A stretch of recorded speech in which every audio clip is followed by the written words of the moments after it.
medical doctor work for 9 months, 16 months, 19 months without getting paid? But you see how much the governments are taking from victims. My thing is, government should, I think all the stakeholders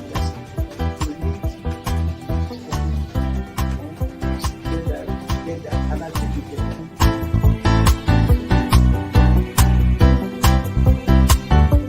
the 3% for the oil producing community is too low. So the support that is needed, and once you get the support, your airline people will blossom. This is Nigeria. You need to give people sense of belonging.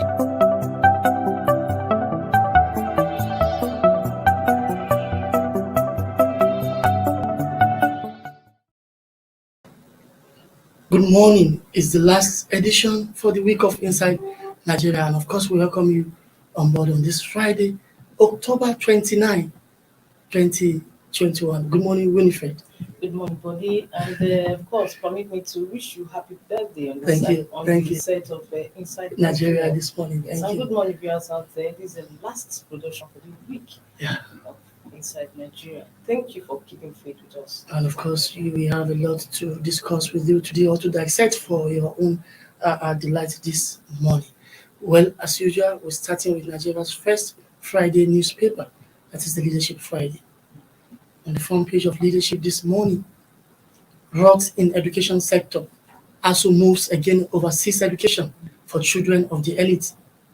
Rot in education sector. ASU moves against overseas education for children of the elite. Blames them for falling education insecurity. Initiate Bring Back Your Children bill. Nigeria facing major education crisis, according to the Association of Nigerian Authors, ANA. Well, Winifred, this story is very, very cheering and again complicated somehow for me. I don't know how a law will be able to pass through legislative processes to make sure that the elite bring their children back to Nigeria to school, because the people we're talking about are the same people who are lawmakers.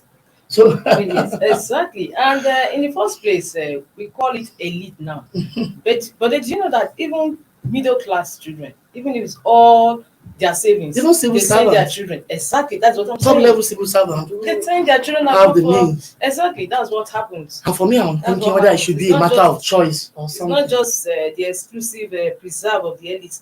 But do you believe that this actually contributes to the falling level of education in Nigeria and insecurity? Yes, and even the forest. Because their children sliding naira today is also due to. That's one. Yes, maybe because tourism. People at the ends of affairs, because their children are abroad schooling, they don't really care about our own education sector. That is just what happens. And people who are, corporates are surprising. President Buhari, who is the president, is number one. His children schooled abroad, and he keep telling us education will be okay. What about issue of medical tourism too? That's even a different thing now. We're talking about education. So we have ministers whose children also school abroad or schooling abroad. Yes. We have private business people. Yes. They are not public office as well. They have the civil servants too. They also do the same thing. So it's just what is happening. If there is, what is lacking in all this body is lack of political will. For instance, now, if the ASU actually is serious about it, moving against the overseas education for children, it has to also be in collaboration with CBN. Forest is actually is made available for children that students that are going abroad for schooling. That, Body. Yes. So if they can do it in collaboration with CBN and other existing agencies, I think they'll be able to do it. But apart from that, I don't see them able to do anything about it, Body, because it's also like medical tourism. That was what the former minister said, Professor Yebuchichukwu. He said, how do you stop somebody like a pregnant woman who says he wants her children to have a citizenship in some of these countries? It's her personal funds. You understand?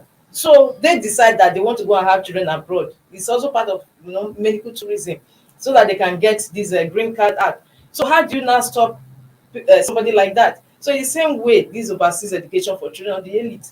Somebody that is maybe in the private sector, business sector, and says, I have this money, I don't even need to go to forest, CBN to get my forest. I don't want my children to school in Nigeria. I want my children. So how do you now stop that kind of person?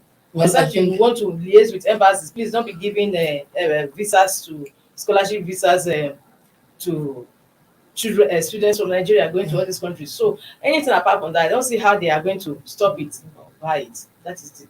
All right, I think we need to talk to somebody who understands this matter very well and who is a stakeholder. So tell us, what is the proposed law all about? Does the law captures private people or just public servant? I think later I'll be talking to Professor Lawan Abubakar, who is the ASU Zonal Coordinator in Bauchi. Professor Lawan Abubakar will join us shortly, where we also discuss this issue of actually stopping overseas education for the children of the elite. Winifred, we need to move away temporarily and see what is on the front page of our sister publication, National Economy. Okay, the national economy says high import, forest scarcity, fueling cooking gas price hike.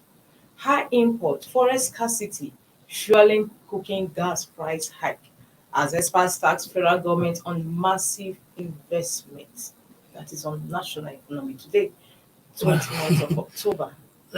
Expert tax federal government on massive investment. I don't know how an ordinary Nigerian on the street will actually understand this, because they are the worst hit.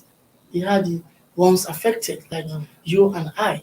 You know, 12 kg gas cylinder now is about 8,000 naira, Yes. 7,800 or 8,000 naira. But now the national economy, in its usual tradition of actually unhearting the truth always about the economy, say high imports, forest scarcity are the ones, or are the factors fueling cooking gas price increase. We import, it is true. And of course, we know that there are a lot of pressure now on our foreign reserve, so we have forest scarcity. But then, should we be importing what we have? We flare a lot of gas. $1 million question. We flare millions of cubic Wasted. Yes, gas. This can easily be have converted been harnessed, for exactly. cooking gas for domestic use. But we don't do that. We keep importing. It has been on a speedy hike since. I actually expected this because it has been on a speedy, especially 12 kg of gas. It has been on a speedy rise since. So I'm not surprised that now presently it's 8,000, and there are speculations that it will still get to 10,000 before the year ends. And even if it does, Nigerians will just take it as one of those things, and things are normal. That will be very, very serious.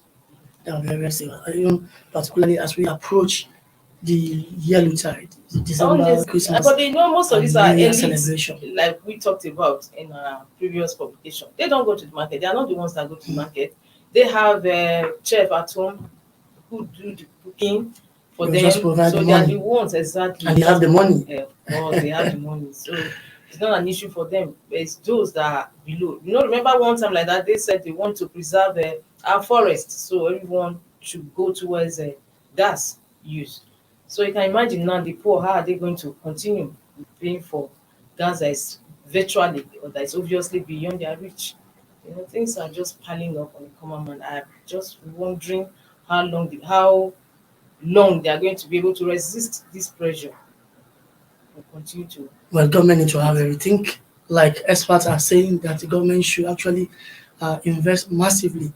And I think it's also high time we tap our abundant gas resources for our own domestic use instead of relying solely on high imports. Winifred, let's see what is on the third paper on our menu this morning. And that is the Nigerian Tribune. On the front page of Nigerian Tribune this morning, anxiety in PDP as appeal court decides secondary suits today.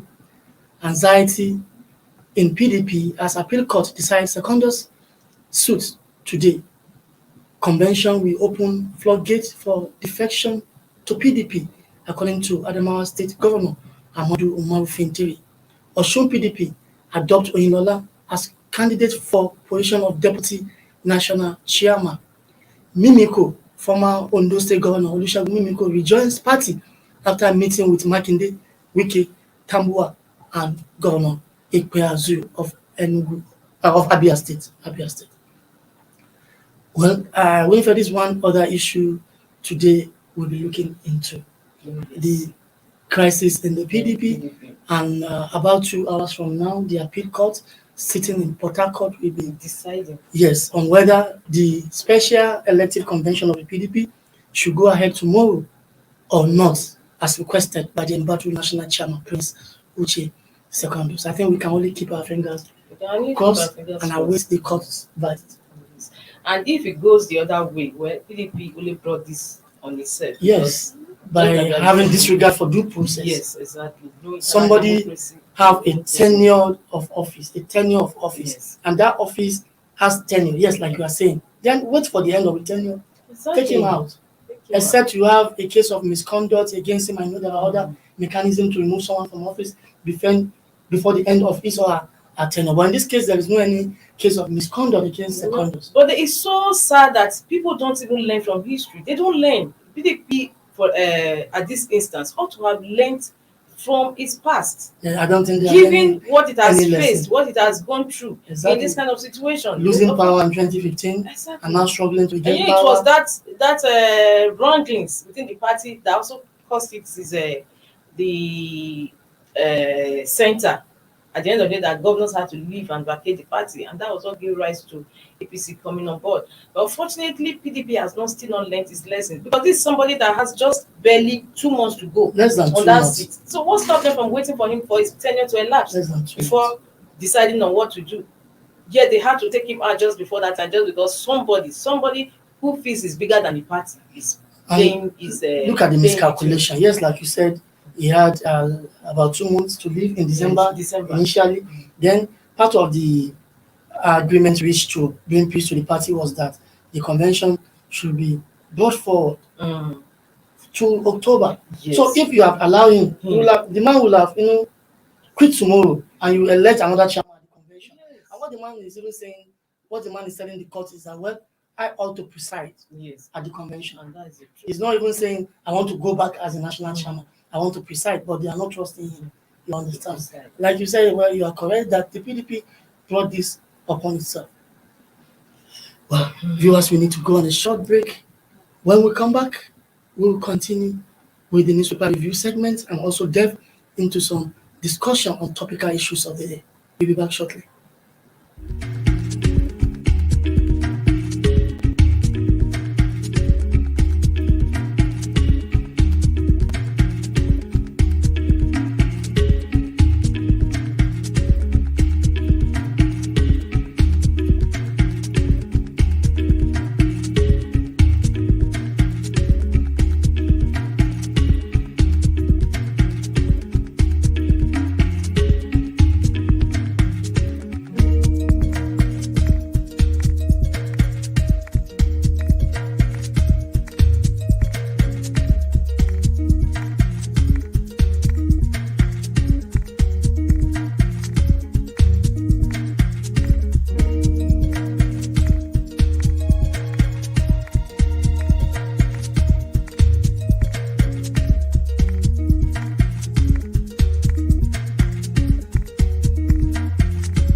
For sponsorship and advert placements, please contact 080-3688-6158. Last Word Leadership Podcast Studio. You have the last word.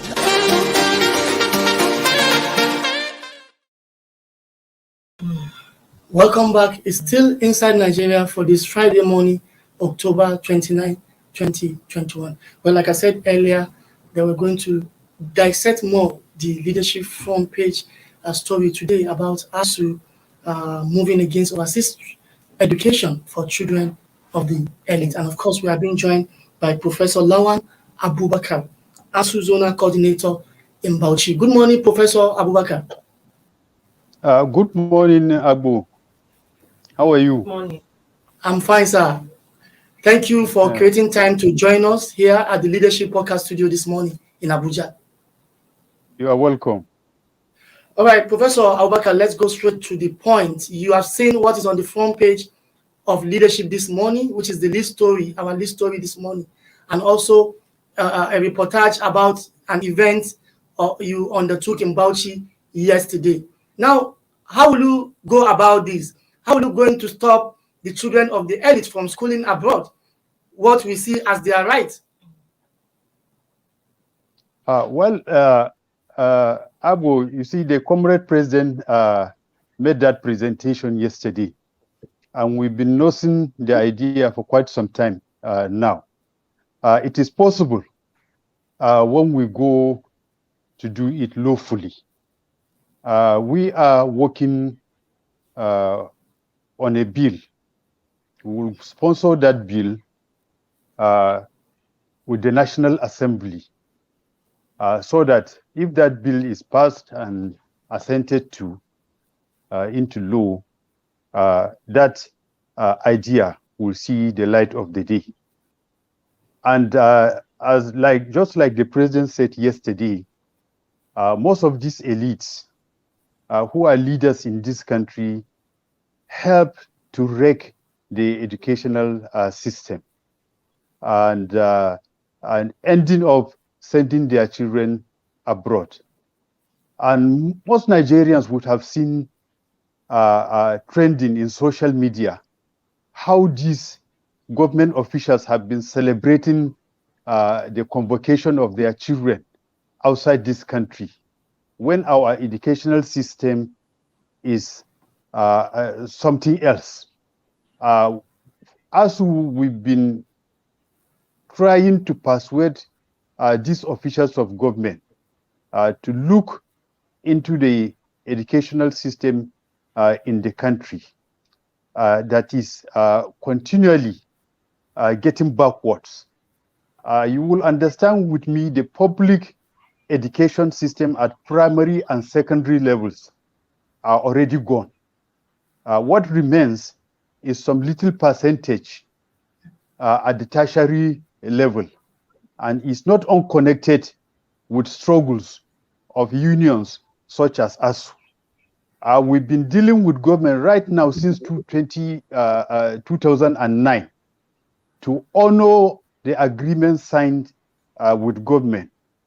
The agreement included revitalization of the universities, but government is still yet to do anything about this. This is 12 years now, and the rot in education, in tertiary education, is continuing. Even what we tried to persuade government to bring, that is specifically the TED fund. In fact, government officials are ridiculing this aspect. So the issue is not a small issue. So, but if these government officials are now forced by law to bring their children back home and assess the educational system the way it is, I think they will think twice. That will make them to think twice and to look after the educational system the way they should do. So this is the idea, Abu, and we are developing it, and by the grace of God, we will push it to the National Assembly and defend it. All right, Professor. Check. Professor, you said the secondary and the primary and secondary level of education are falling already, that what is left is the tertiary, which you are trying to save. Now, is that a kind of top to bottom approach, or you're supposed to look at the foundation first so that the building on top can stay very well? So when we talk of education generally, Agbo, it is from the top to bottom, or from bottom to top. By the time these public officers are forced to assess the public educational system from primary, secondary to universities. I think a holistic look of the educational system will be undertaken, and that's what we mean. By the time this bill is passed into law, and I think nobody can send their children abroad, and from top to bottom, the whole system will now be revived. Now, Prof, do you have confidence that the bill will skate through, considering the fact that most of the NAS members are the culprits? I think it will require a lot of work, and we will live up to that task. We will push, and we will make sure that we get the support of Nigerians. With the support of Nigerians, they will have no option than to yield to the pressure from Nigerians. We know how to do it. When the time comes, you will see, Abu. Hello? Hello, I'm Prof, with you. Okay, now, sir, majority of Nigerians are of the opinion that ASU itself is also a contributory factor to the deployable education sector, given its incessant strike. What do you have to say to that? What I will say to that is that the way we operate in ASU, before we get to the last option, which is the strike, we would have gone through a number of engagements. I can remember in one of the strikes we undertook, we engaged government several times, more than 50 times. And then we wrote reminders. We have documented evidence of engaging government. And strike has always been the last option. And these strikes come with more pains to us than the students, their parents, and other Nigerians. We lose a lot. So strike is a two-sword thing. It affects us, it affects our students and their parents. And strike has always been the last option. In all the strikes that we embarked upon, we must have engaged government. And if you've been following us, you will see the engagements, the sittings, the persuasions, the letter writings we have done with officials of government. Until all those are exhausted without any cogent result, and our members will now push us to declare and embark on strike. So strike has always been the last option, Agbo. Thank you. All right. Lastly, Professor, your union has to also blame the situation of sending children of the elite to school abroad as one of the causes of insecurity. Apart from causing rot in the education sector, you also blame it on causing insecurity. So can you explain further, how does the elite sending their children abroad to school cause insecurity in Nigeria? Yes. Not only sending, by the time they send their children to school outside, they neglect the schools inside the country. When they neglect the school inside the country, you encounter a lot of dropouts, a lot of problems with the educational system inside the country, to the extent that the youth get frustrated. And when the youth gets frustrated, they get idle, and we have a lot of dropouts from school. Of course, an idle mind is the devil's workshop. When we have lots of dropouts, internally in the country, honestly, small persuasions will create a mishap that will lead to insecurity. All right, Professor Lawan Abubakar, ASU Zonal Coordinator, Bauchi State, many thanks to you for joining us this morning. We also look forward to see more of you on this show. Okay, thank you very much, Abu. Appreciate You're it. welcome. Have a nice day. You're welcome.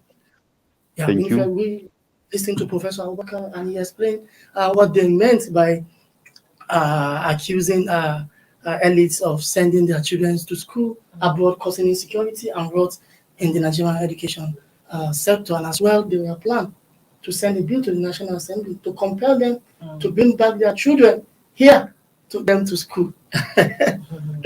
I remember a famous quote by General Buhari then in 1983 when he took over government from Shagari, saying, "Nigeria is our country, we don't have any other place, we will all remain here to salvage it together." Unfortunately, President Buhari also sent students abroad to school. All right, we need to go on a short break. When we come back, we will conclude our discussion.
Why will a medical doctor work for 9 months, 60 months, 90 months without getting paid? But you see how much the kidnappers are taking from victims.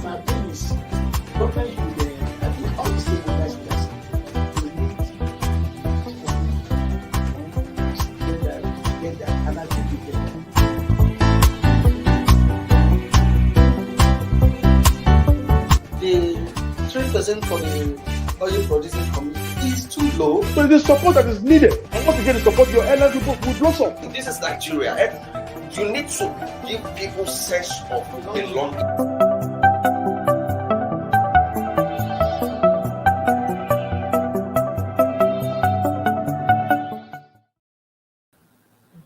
Welcome back. It's still inside Nigerian. Of course, that is our last segment for the day. Winifred, we have one more paper to dissect before we go about Ireland. We're being joined by Anayo Onukaha, leadership correspondent in Rivers State. Anayo, good morning.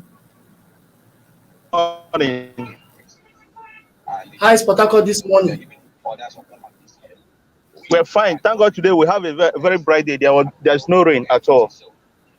Today. Anayo, yesterday there was rain, but there was no judgment. So today there is no rain. Won't there be judgment again, or there will be judgment? We're expecting a judgment today, because after today, if the case is adjourned again today, we don't know what will be the fate of the PDP in Nigeria. So we expect a judgment in less than 2 hours from now. Okay, but what is the mood like?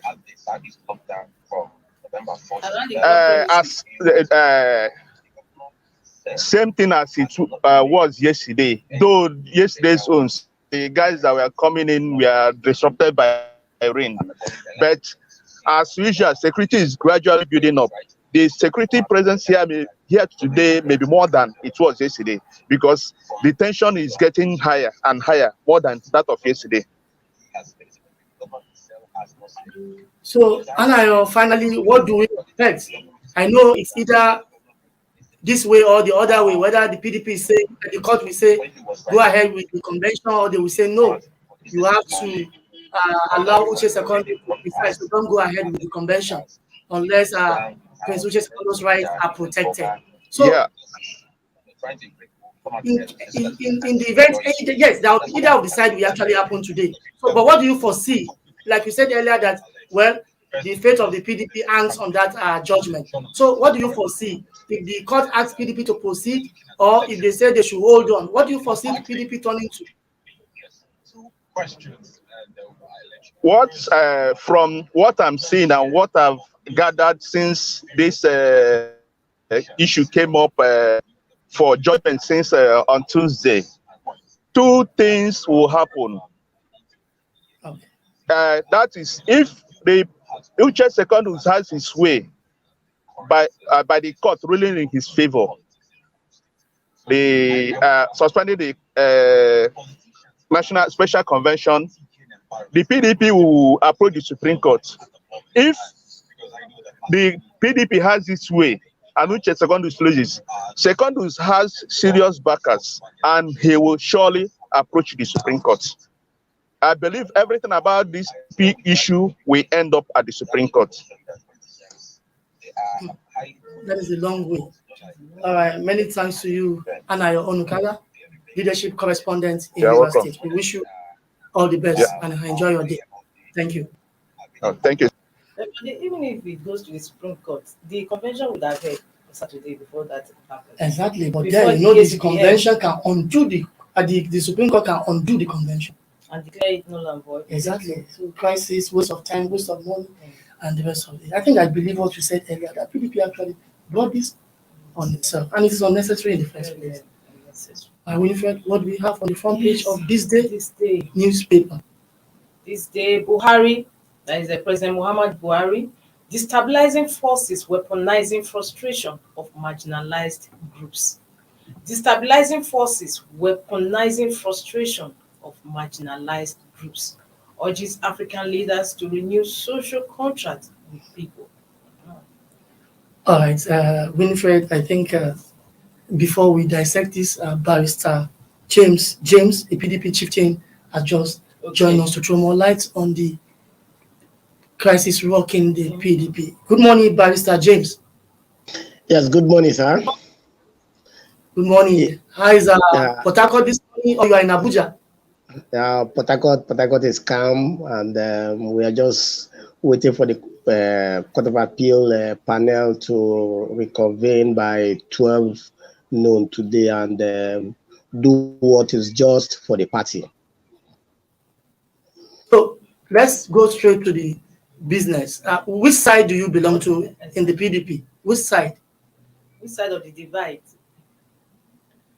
I belong to the device which support the interests of the party, particularly the fact that the convention will be holding on the 30th of this month, and we think that is the best way to go for the party, notwithstanding the fact that some persons are being aggrieved with the situation at hand. I think the National Working Committee has taken a stand, and the stand is for the betterment of the party. That's where I stand, sir. So you talk about the interests of the party, and one of the interests of the party is for the PDP convention to go ahead on October 30 tomorrow.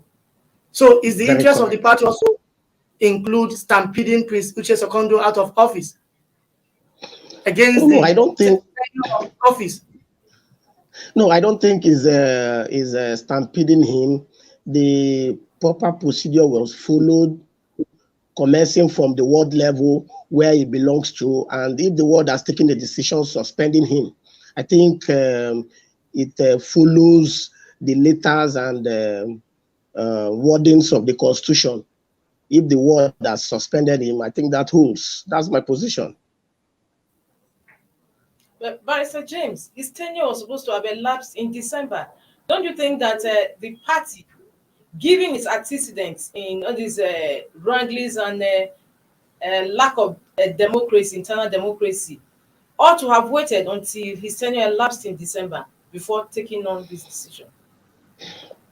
I think when the house is disarray and it needs a reconstruction of that house to give it the necessary power with respect to the forthcoming election in 2023, things need to be done properly, which I think the party in its wisdom has taken a position, has taken a bold step. This is what it has happened severally in this country, where we see necessity, in the issue of necessity for the party to proceed progressively. And I think the party has taken a decision in order for the party not to collapse, in order for the party to have a formidable force to prepare for the 2023 election. I think the party took the right decision. Going to court is not, to me, is not the proper position, in as much as we know that the court is a last resort to seek for justice. I think the internal mechanism of the party should have called the parties to order, just like what the National Working Committee is doing.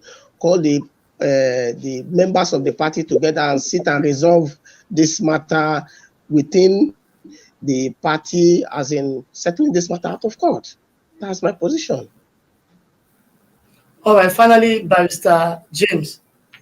Yes. There are insinuations that Rivers State Governor Nyesom Wike is behind all this crisis. He's the one trying to actually force Uche Secondus out of office.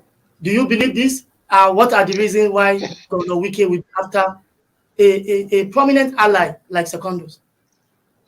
Now, what I think is this: Governor Wike is a chieftain of the party, is a member of the party, he has a voice, but saying that he is primarily behind him, I don't think that is correct, because Nyesom Wike is from the same state with Mr. Secondus, and I don't think two families will be fighting against themselves. I think the majority of the party has taken a decision, not just Governor Nyesom Wike. All right, many thanks to you, Barrister James. James, chieftain of the PDP in Rivers State. We hope to see more of you on this program whenever. Thank you very much. I will be glad to be online whenever the need arises. Thank you so much. Enjoy the rest of your day. Thank you. You have the stakeholders in Rivers telling us, well, Wike is not responsible. It's about the interest of the party and so on and so forth. Well, we can only wait for the debate of the court. Of course, we didn't expect him to say, yes, it's true. Governor Wike is actually the person behind it. All right. That's what they will say. Quickly, let's dissect the front page of this day. You've read it earlier. Yes. President Buhari is saying in Saudi Arabia. Yes. Destabilizing, forcing, weaponizing frustration of marginalized groups. Urges African leaders to renew social contract with people. 3 questions are pertinent from this headline. Or 3 issues, not question, 3 issues, maybe 2 issues, 1 question. President Buhari has just admitted we have frustrated people and marginalized group of people in Nigeria. So the question is now, what is he doing to assuage their feelings? And see the right about the urges African to renew social contract with people. But another question would be whether he's renewing his own social contract in Nigeria. That's what came to my mind too. So if there are frustration and marginalization, what are you doing to change the narrative so that destabilizing forces will not weaponize the frustration of the marginalized people? I think the government is giving the room. Marginalized, and it's a strong word. Of course, there are marginalized. So he knows that they are marginalized. I even know there are frustrations. But now he's saying some persons, destabilizing forces, are weaponizing. Yes. Capitalizing on those marginalized groups. In other words, he's admitting that there are actually marginalized groups. Exactly. So what is he doing to assuage their feelings, to allay their fears that we all belong to the Nigerian project? It's all for us. Winifred, I think on this note, we'll come to the end of this discussion. Many thanks to Professor Abubakar Lawan, who joined us from Bauchi, and of course, Barrister James, the PDP chieftain who join us from Rivers State, and of course our own correspondent in Rivers State, Anna Onukara, who also join us to provide some updates. We don't have any edition tomorrow until Monday. Today is the last edition for the week. And of course, viewers, make this with us on Monday, the 1st of November, 2021, for another fresher and bigger edition of Inside Nigeria. And before then, from here, it's bye-bye for now. Yeah, from me, goodbye. Have a beautiful weekend. Thank you for watching. For sponsorship and advert placements, please contact 080-3688-6158. Last Word Leadership Podcast Studio. You have the last word.